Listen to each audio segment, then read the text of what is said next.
Okay. We're learning a little later tonight. Yeah.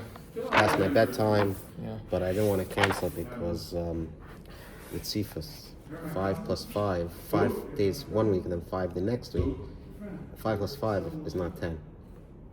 If Torah missed, you can never get that back. Yeah. So we were up to the end of the sugya. We were talking about kalayim and how a hard, stiff material is not going to wrap around. It was Rav Ashi Amar. We were trying to find out how can we place it under his head and it's not an issue for kalayim. So first we said, okay, it must be near their head. Then we said, "V'boy seiman chav zayin amid beis, ba'isen shem ban kalayim." You know what he put under his head? He didn't put the belt under. He put any garments that he had that didn't have kalayim. And Rav Ashi said, "Big day kahuna kashem he." The big day kahuna, the way they were woven was very stiff. Yeah, let's see that inside Rav Ashi Amar. The Amar Rav Huna bereid Rav Yeshua hamnamta gamda denarish sharia. Yeah. This hard felt of narash is permitted because it was a very hard material and therefore Narish is actually a makom. Farish is it's a place. Yeah. The gamda is what's hard, right? Yeah, thick and stiff is gamda. Yeah. And Rashi and Beya says that, and namta is a felt. Yeah, felt levied. Yeah. Felt, yeah. But there's two ways of learning why laying on kalayim is bad. Number one is it might wrap around. Yeah. And according to another, it might produce warmth. And you're gonna the key is you can't benefit. And wearing is what's the isser. Oh, maybe there's another isser. I think I just saw before. It's not just wearing; it's getting pleasure from it. Pleasure, yeah. Right? So, did you want to do some That's the Mefarish, right? That's his point. Yeah. Rav Ashi Amar, yeah. Where is it? Yeah, you go. Where on the right. Rav Ashi Amar, the middle, towards the right. Okay, go. Rav Ashi Amar, big tikkun caution. The ein mischamin. Since it's hard, you won't get heat from that. We need that you're gonna put it on you or use it as a blanket and like similar to wearing it. The isbahu hanach, that you have pleasure. Therefore,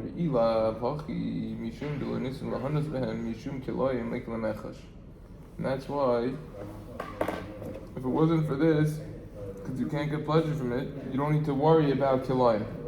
In other words, there wouldn't be a problem of kilayim over here because you're not benefiting. Namta is halter, he says. Halter is usually a baker. Halter ra belaz. Mitzur devash means something else over here. They cross-reference Rashi and Yuma. Gamda, kasha, is hard. The nadosh, that's the place. Sharia. Why is it permissible? Kashahu, the eno mechanim. Like we said before, it's hard, and therefore there's not going to be a problem of the providing heat in the light. Perek balo biyuma. It says in the Gemara Yuma and Samachtes, Peter Sharav Rabbeinu Shai, Peter Shachalin and Yer. Over there, Rabbeinu. Maybe that's Rashi. Rabbeinu Shai. Shlomo Yitzchaki. Rabbeinu Shlomo Yitzchaki. Interesting. Rabbeinu Shai. You ever seen Rashi written as Rabbeinu Shai? You said Mefarish is usually uses more words, so yeah, it certainly fits with that. He says Rashi says another pshat, and it doesn't appear in my eyes. The Tefillin min outside means you're wearing it and it's to the side, or it's off. Not on the proper place. But it's on your head. Yeah. Okay. Yeah. So the Peter tefillin min atzad shar melucha yishinim yeshvichim. If it's towards the side, there's no concern that you might come to flatulate with them on. Because that concern is only applies when you are actually wearing it. The I'll prove it to you. And wearing it is not when it's off to the side. That's not considered halachically a levisha, right? So, and if someone flatulates while, meaning it's permissible, or you're not gonna. It's not the best thing to do, but it's not a halachic issue. It's not as severe as chamor. So what does it mean when it says that leichashinan? You're not concerned that someone will, or that because it's on his head and it's still chashiv? Meaning, not that we're not concerned. Meaning we're not halachically concerned about it, even if it would happen. It seems like from his language it's permissible totally. I would have to double check. But that's not the issue we're concerned about. Right, exactly. Okay. Yeah. Tate, I'll prove it to you. I mean, they call Paroch because the question is asked. Nihid the Nisir Lahanis Behen, even though that you could get pleasure from them, typically deriving Mishum Yisur de Kilayim, the prohibition of Kilayim. Hayla Hakshash, you should have asked. Nihid the Nisir Lahanis Behen, even though you could get pleasure from it, typically derive it Mishum Shema Yafiyah, because you might come to flatulate. Hove Isur Shema Yafiyah. Havi, im, haim, can I get rosha? Since there's a concern that you might flatulate if it's by your head. Ubesuf yuma ein kasa besvarim. At the end of yuma, it's not written in this farm. V'lo chayishina, we're not concerned. Dilma mig nodor v'nafil alahi. You might roll and fall on it. Chaim perish harab mishum isur shem yachviyacha. That's why he says because the problem of flatulation. V'hashta now the fee perish moiri osya shmaisa shapir. According to the explanation of my Rebbe, now the sugya goes well. What we're learning about goes very nicely. Dachi Birusha, this is the explanation. Shrami, no, we can infer from here that since we permit a prohibition from the Torah, meaning something that you could come to a prohibition from the Torah, the is the mishri davar she'inu yachol avo ela lidei isur derabanan. If we're going to permit something that's prohibited from the Torah, right? Certainly, we're going to permit something that the greatest concern is that it's going to lead to a problem in the derabanan, rabbinic issue. Imbo tefillin keneged oisha ein kanal mishum bizayin. Because if the tefillin's over there, then it would only be a disgrace. It would be Yuma Mokach, the Braisa, Acha, Shemivi, Ashash, Shasham, the big dikun, and Rasulan. Then, okay, it says in Yuma that you could get pleasure from the big dikun. So are we going to leave out this Tashma in parentheses? Until the two dots? Oh, I didn't. Right? I didn't. I didn't realize it was in parentheses. The whole thing's in parentheses. The commentator Shita Mekabetza Pirkas HaZevach suggests that the following segment of the Gemara be deleted from the text. Indeed, none of the Rishonim in Tamid comments on the segment, nor it is found in the Munich manuscript of the Talmud. In the what? Munich, that's the German. Yeah. This segment does, however, appear in the parallel sugya in Yuma as a proof that the Big Day Kahuna may be worn even after the Avodah. So it's found in Yuma. Okay. I don't think we'll be penalized. Okay, go for it. Tashma. Big Day Kahuna hayetze behen lamdina aser. Someone, if you're wearing the Big Day Kahuna going out into the cities, is aser. Uva mikdash, but in the Beis HaMikdash, and I saw over here that the Taisus Yishan and Taisus Harash and Yuma say it's referring to the entire Harabayas. Bein b'shas avodah, bein shaloi b'shas avodah, mutter. Whether it's during the Avodah or not during the Avodah, it's mutter to wear them. Because it is mutter for the Kaihanim to benefit as so long that he is on the Har Habayis while wearing the Big Day Kahuna, right? Shema Minas, you can learn from this brisa that you're allowed to make personal use from it, right? Mm-hmm. There was a beautiful recap that it shares over here. Can I read it? Yeah, sure. In concluding this discussion, there are two issues that should be addressed. The Rishonim, number one, the Rishonim differ as to the extent that the Big Day Kahuna are permitted for personal use in the Beis HaMikdash. According to the Rambam, Hilchos Klei HaMikdash 8:11, a kohen may be put on the Big Day Kahuna on a day that he is designated to serve in the Beis HaMikdash, even when he is not about to serve. Places to Yuma, Dibar Moscow Big Day, however, maintain that the kohen is simply permitted to continue wearing his Big Day Kuna after the Avodah, but he may not initially put them on for personal use. This permit applies only on the Har Bayis. Okay, so that's the first issue. The second one is, the Bryce has explained... Where is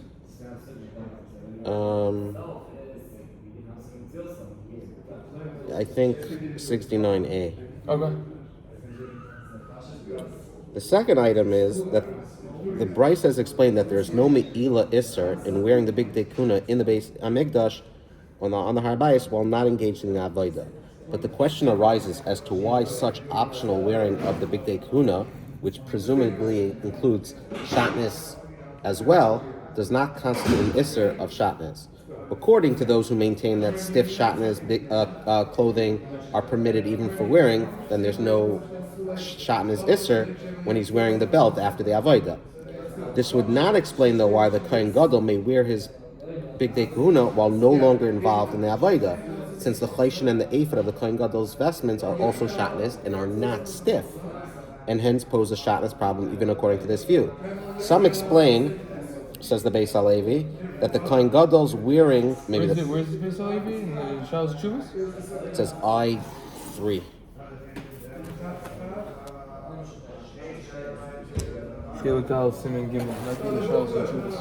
That the Kohen Gadol's wearing of the Big Day Kahuna in the Beis Hamikdash fulfills an avodah at all times, since it enables the tzitz he wears on his head to affect acceptance. Okay. Is that what the tzitz does? It brings in Kabbalah of, like, for Klal Yisrael. Sitz is basically like a headband almost. Yeah, but it's drawing in. What does the sitz do? There's some significance there. Others maintain that the Torah's permit for the Kohanim to wear shatnez carries with it the permit to wear them at all times in the temple precincts. However, it permits them only to wear them, not to lie on them. See Taisus to Menachos. The Rambam, however, rules that an ordinary kohen may not, in fact, wear the belt, even in the Har Bayis, when not performing the avodah, because it's shatnez. And the Brisa here, which says the clothing in the Beis Hamikdash are allowed to be worn when not performing the avodah, does not permit the wearing of the belt at such times, only the other vestments. Alternatively, this Brisa follows the Tanaic view that the ordinary's belt, the kohen's belt, was not made of shatnez, so that's why he's allowed to wear all of them. So it really depends a lot on what you're handling. Okay, go ahead. Medina loy. Yeah. And is it not much for the kohen to wear in the cities? Tanya. We have a Brisa. This Brisa is in Megillus Tainus. We've spoken about Megillus Tainus. Megillus Tainus are all the days that you're not allowed to fast. Yes, and in some of them you're not allowed to eulogize also. Correct. The only mitzvah to do behon, right? On the 21st of Kislev is the day known as Mount Grizim, the Loyla Mispad, which you're not allowed to even make a hesped. Reason is because these are happy times. Yes. So over there, for those that would like to know, they were the Kusis, right? And they asked Alexander the Great to destroy the Beis Hamikdash. And he said, okay. So what happened? The people informed Shimon HaTzadik. He was the Kohen Gadol during the second Beis Hamikdash. And what did he do? He put on the Big Day Kahuna, he wrapped his head, and he went out to meet Alexander, along with some of the most prominent people in Klal Yisrael. They had torches in their hand, and all night long they were approaching from one side, and the Kusis were approaching from the other side. And he was wearing Big Kahuna, right? Yeah. Okay. And when the light of dawn rose, and Alexander saw the Yidden approaching, he said to them, "Who are these people?"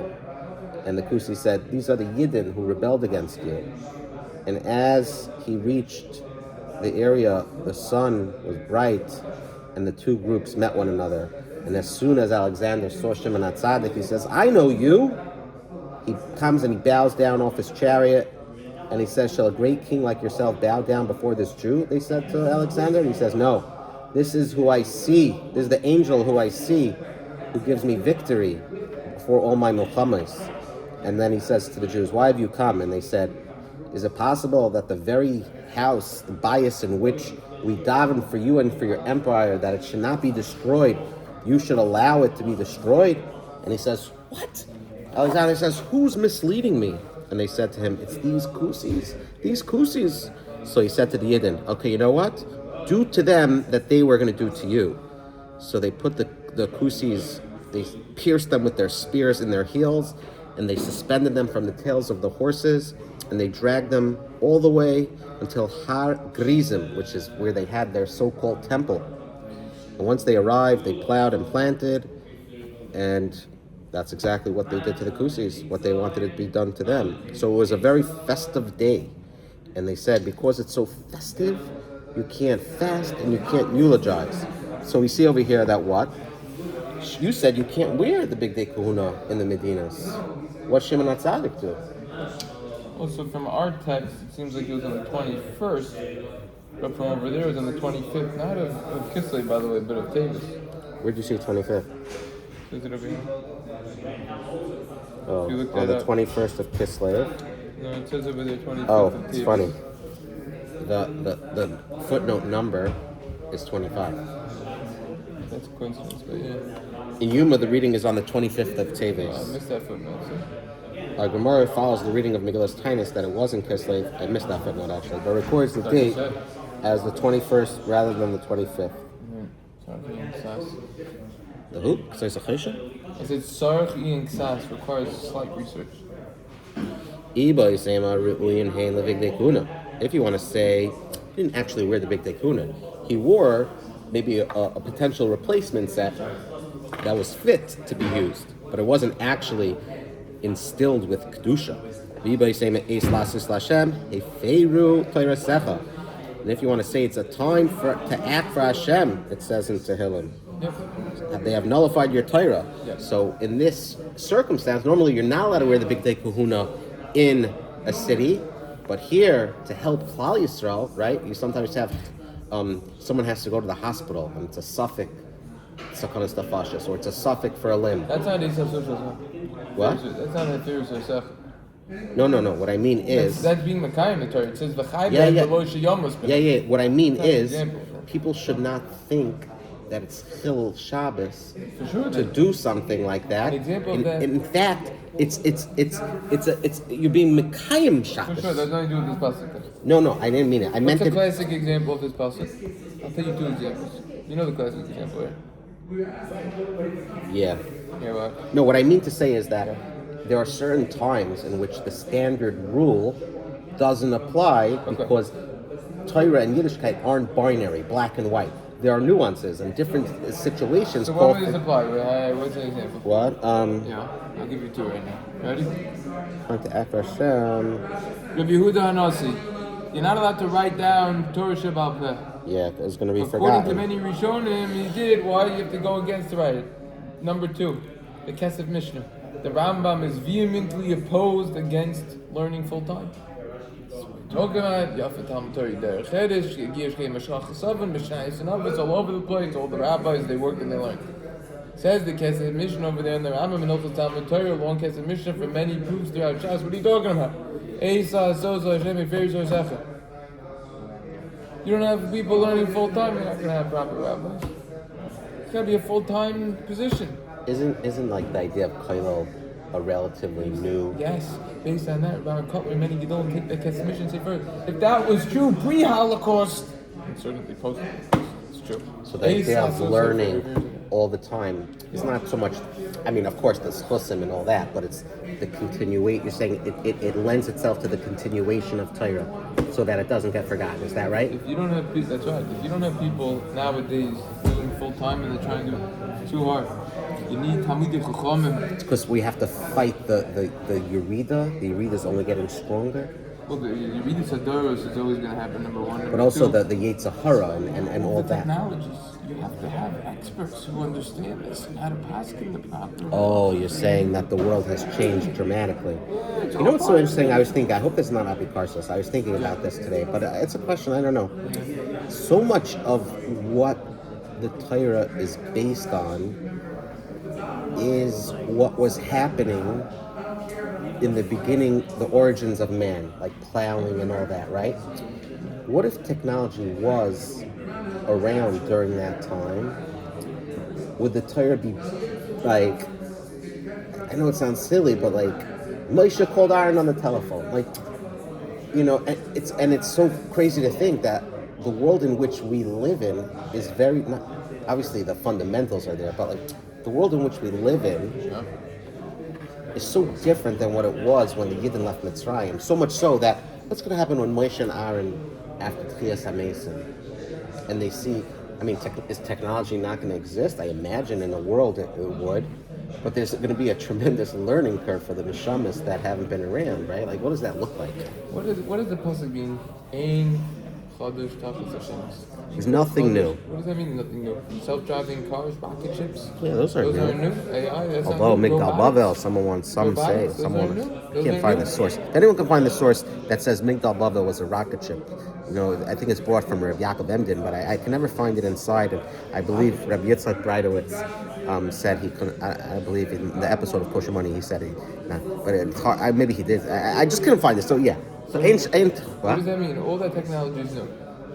Okay. What it means is the basic ways of society and how people go, arrogance, anger, people doing kindness, all of that's not new. Everything in this world is already there. Nothing is created yesh ma'ayin. Everything is yesh miyesh.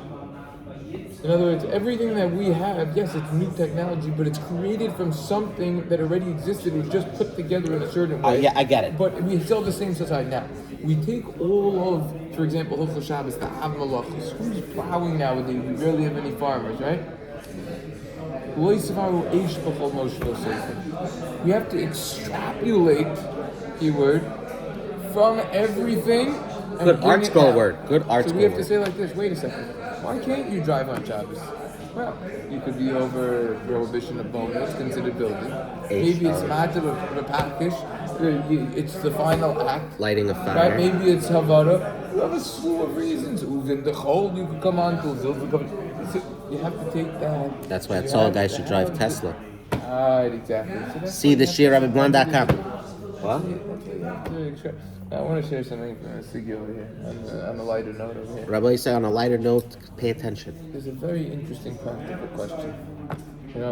Growing up, and even now sometimes, where do your pajamas get kept? Under the pillow. God! But according to what we learned, is that mutter? Let's just recap our sugya very briefly. What pajamas are in big kahuna? No, hear me out. Okay, we're gonna hear him out. Alright, this is all in the Panini Halacha in the back of the Masifta and the Liba Dalchasa. I just saw this a few minutes before you came in. You just saw it a few minutes before I came in. That when the Kohanim would sleep, what would they do with their clothing? They would put it under their head. Alright, so the Gemara says, stick a pillow situation. You could prove from here that you could get pleasure from it. Right? The Gemara in Yuma wasn't sure about it. You get pleasure from it.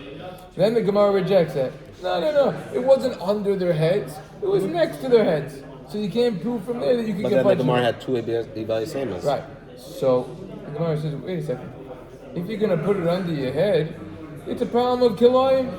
Because according to the opinion said the Avnei the Kohen hedger was made of kilayim, it's a problem of kilayim. So comes along the Be'er Sheva, commenting on Maseches Horios and Yud Gimel. Wait a second.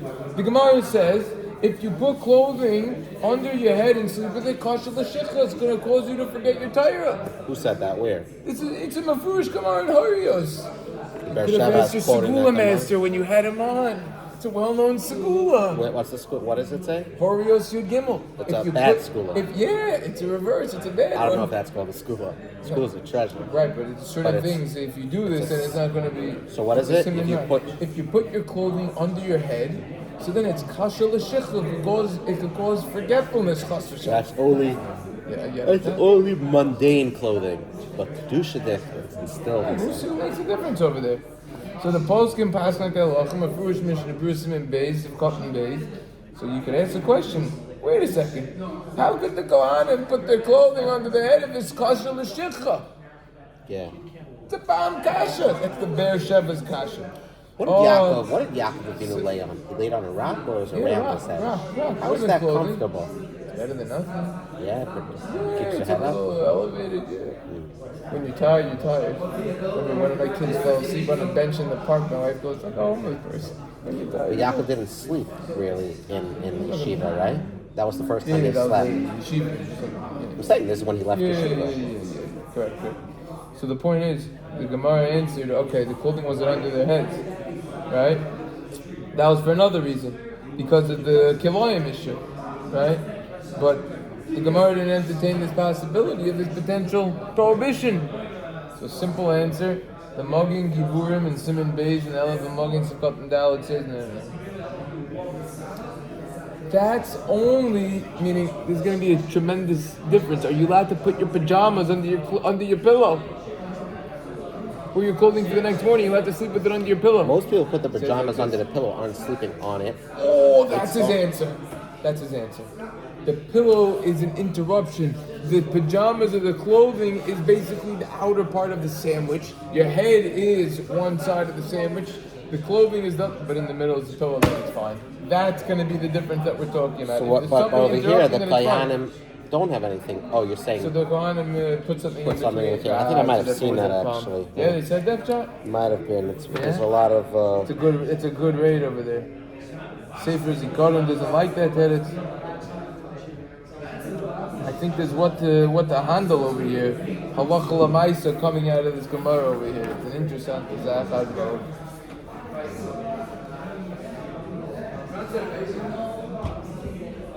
He doesn't even like that, even if you have something in between. Maybe Shomer mitzvah lo davar. Oh, the Kohanim are involved in the mitzvah, so it'll be fine. I said that, Kedusha. They go into this over here.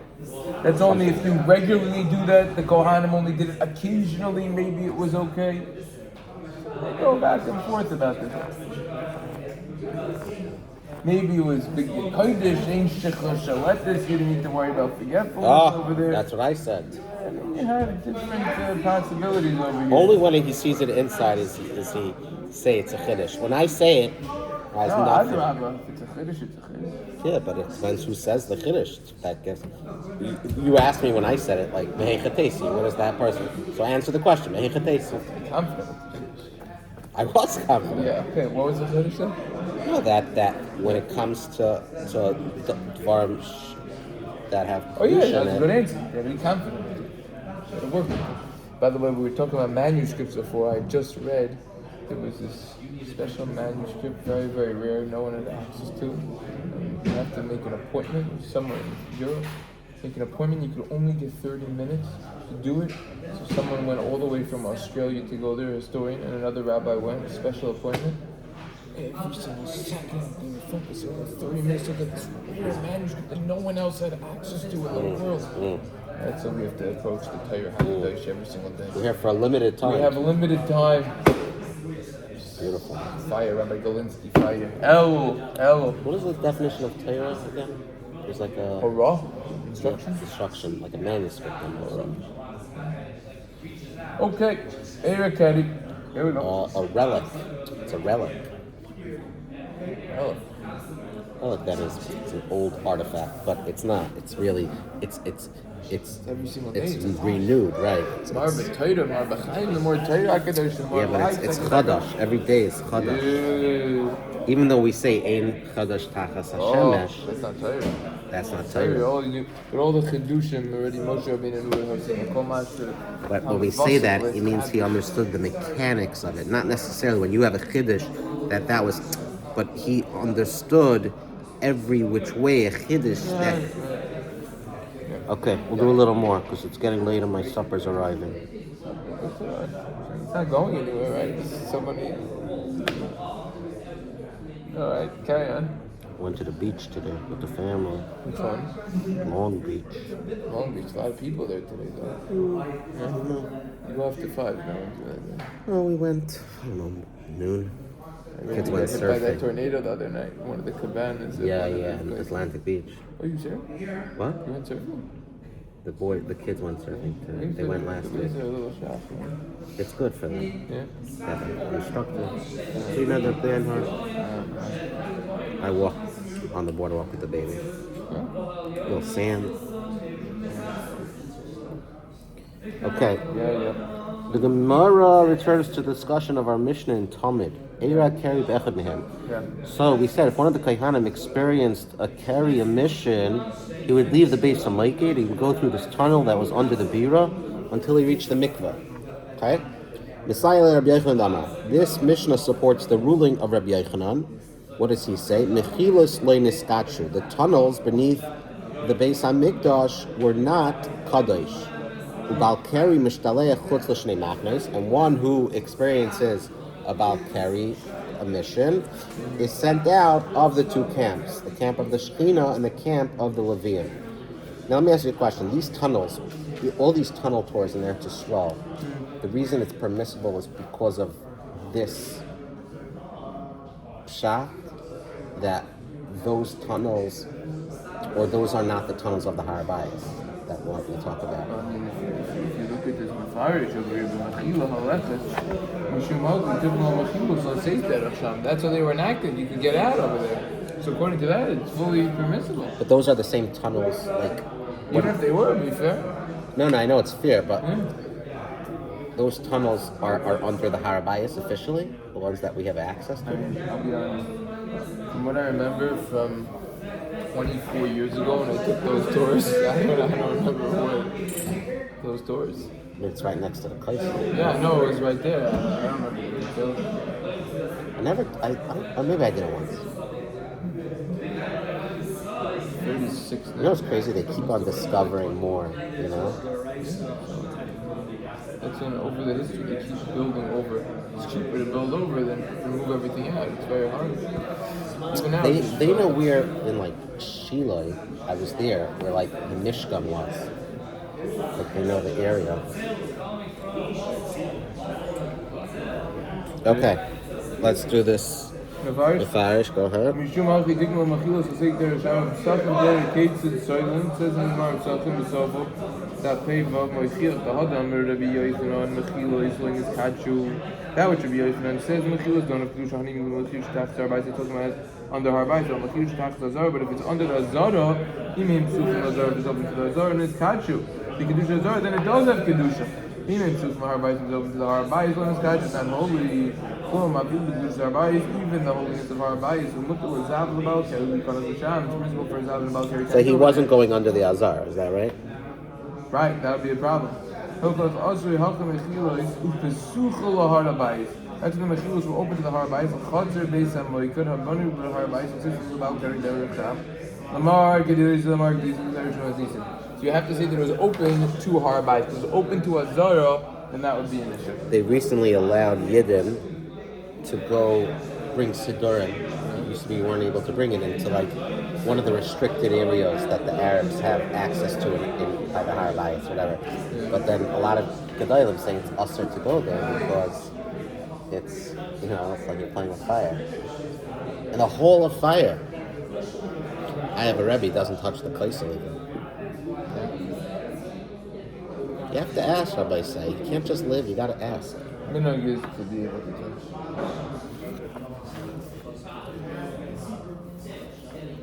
Okay, next Mefarish. These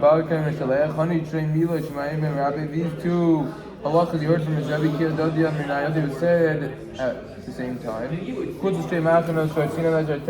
Left top, the left column of the Mefarish.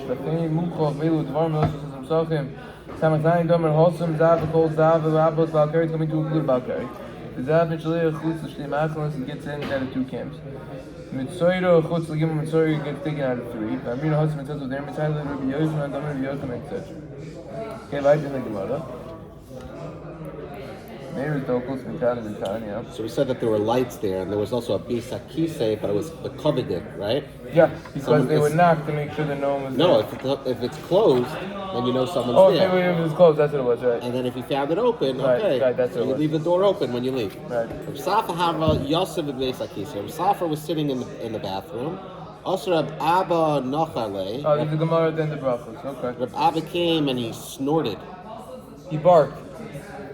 Snorted. He made a sound. Amalei or Safra said to him, like, "Oh ma, let master enter." Basar the Nafik Amalei Rabbi Abba. When Rav Safra emerged, Rav Abba said to him, "Ad kan loy slikas l'seir." You have not yet gone up to seir. Gamarti mili the seir. Yet you have learned the practices of seir. I love hachit tnan mitzoy naol biyadu sheisham adam l'memer d'loy bibar le'lameal. Didn't we say that if one found it closed, you knew that there was a person there? So it's, and which is to say, it's improper to enter while it's occupied.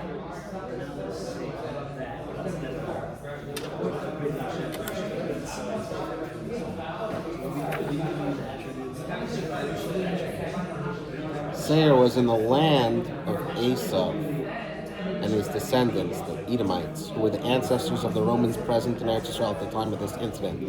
Rav Abba chided Rav Safra for abandoning the behaviors of the Persians, among whom he dwelt in Bavel, who were known to conduct themselves modestly in the bathroom. Brachas 8b. For Rabbi Gamliel said, for three things do I like the Persians, and because they are modest in the bathroom, and acting as if he had come to Eretz Yisrael and adopted the immodest behavior of the Romans. That's part of the Sneah Shir. Part 3 coming. That's why I was a little off last session. You know what went into that Sneah Shir? Well, Listen, then you'll see.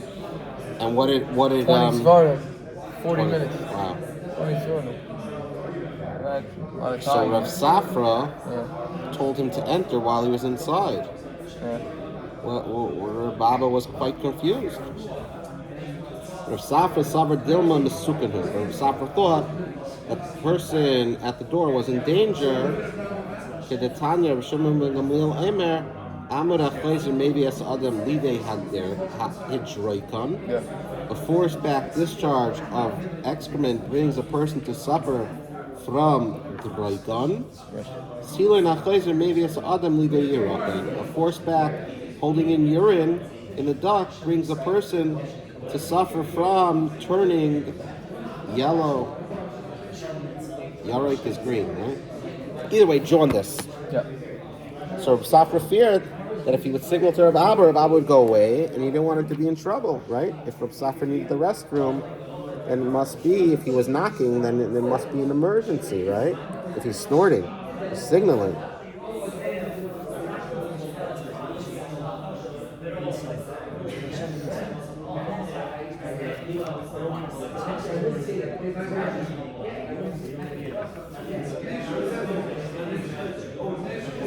Rav Moshe Feinstein in Igros Moshe Yeridea writes that the Isser against two people using the bathroom at the same time applies only to number 2 and not to urination. It's not talking about if there are two toilets and they're separate. Thus, it is permissible to urinate in a public restroom in which there are many urinals in one undivided room. Nevertheless, where possible, it is preferable for a God-fearing man to attempt to avail himself, even for the purpose of urination, of the partitioned stalls available in such restrooms. And dropsy hit the wait, 2 stalls you're talking about? Huh? Yeah, you should. If someone is able to go to the ones that have the stalls, then you should use that instead of going to urinal. Yeah, the stalls, but that's considered separate though, if you have the partitions in between. I don't know what it means by partitions. Is it just the ones between the urinals? Or? Urinals also... I think it's better to go to the one that's fully enclosed if it's available. What are you talking about? You're talking about a non-urinal or urinal? That if you walk into the bathroom and you have the option to go to one of the many urinals or one of the many stalls, it's better. Even if you're urinating, it's better to go to the stall. That's what I'm reading here. Nevertheless, where possible, it is preferable for a God-fearing man to attempt to avail himself, even for purposes of urination, of the partition stalls available in such restrooms. That's talking about if there's no partitions in between the urinals. I'm not sure. Yeah. It could be, but I'm not sure. In places where they have the partitions, then it doesn't apply. The roikan causes the stomach to swell. Are there any mefarshim here? Oh yeah. Let's start with the mafarish and then we'll work our way through that. Shaf Rabbi Yossi Beis Akizi, Lahavi Bayis Bepezach Delis, Ozerim and Hagos. Wasn't an entrance, this was what they did. Adam Shoysi Kana Sham Hayinoysi. The person wanted to go in, he would bark. Yimay Sham, or he would, he said it was a different translation. Snort. Make a noise. Again, he would. If Hayo Shamodom, if there was a person over there, Hayinoysi connect them, and he would leave. He knew he was coming, but Safa lost the king. Safa didn't do that. Hello, Rabbi Abba Nachum. Rabbi Abba is the one who made a noise. Come over to Safa, and Safa said, Leomar, come in. And when they connected, we should have spoken. And he said, Rabbi Abba Lachar Shir to Misham. Okay, so he answered him after he left. Agan was a Sir Gamar, you the Sir Claimer, Adaim, Mulisha, Lasham, at the Mesakim, Adim, Jinin, Muluk, Yaboisam. Meaning that you didn't even go over there, but you're acting like their actions which are not modest. We call that immodest. In Brachos Parakam, three ways I like the Persian. He said that the mad is in the restroom. So the whole Torah that the Maharal goes into and others. It's like Chaim Freelander of I thought that sneeze is on clothing, and now over here that we have sneeze. Sneeze is on behavior. Even in the bathroom. Yeah. But the question is, wait a second. We know from the end of Maseches Makos and Chav Gimel that Ba Micha v'Hemidon al Shalish. Micha came and he said all of the mitzvahs could be included, encapsulated by 3 mitzvahs, or they couldn't handle all of them, so they kept these 3. But according to one, these mitzvahs are so important that it's all broken down into 3. What were they? So remember the 3. Torah, avodah, Chesed, Mishpat, and sneeze. Why sneeze is so important? It just certainly? No, it's much more than that. Morale goes into it. Sneeze is not just clothing; it's behavior. That's why there's a 2-part series that are already out. Go to the Rabbi Brown's YouTube page. 40-minute share, 20 svarim, not to be believed. Are you talking to? You're telling yourself to go, or Whoever's listening. so you're listening to yourself? Yeah, I'm one of them, but I have many listeners of says this the, shit. Okay, so it says the Mefarish, the name of the okay, you should have made a noise. So the person needs to go. He needs to go, and he doesn't, and it stays in his stomach. That is not good. Not good. I gave my kid a hard time with not stopping for the bathroom. I said to go before we left. Gotta go before. For 2 hours. Okay, we ended up stopping. That's a Tesla for you. That's the Tesla. Can't use electric. You gotta use the electric. We can't stop. We got 100 miles. We gotta go. We went to Baltimore 210 miles. We had 23% battery left. 23%. There and back? No, one way. On the way back, we went to Philly. We were driving 40 miles there, and I drove here after. Still have 8%. Okay, Gabe Hatalas mi Mayim Chai Chomer Silu. Okay, fine. So the question is, what is the problem with just speaking over here? Now let us speak in the bathroom. So the question is why? Siman Gimel Halacha. And the question is, under what circumstances may a person speak? So the real issur of speaking in the Beis HaKisei is talking about when it's actually coming out. That's the worst time. When it's actually coming out of the body. Why? That's when a person's actually going. Meaning you should appreciate. It's not the cover because you're not appreciating the beauty of a Kadosh Baruch Hu. Or more than that. More than that. The Taisus and Tainas Dav Zayin. The Shmuel said a statement. I know all the constellations. I know all the stars and everything, like the streets of Naharda. So there's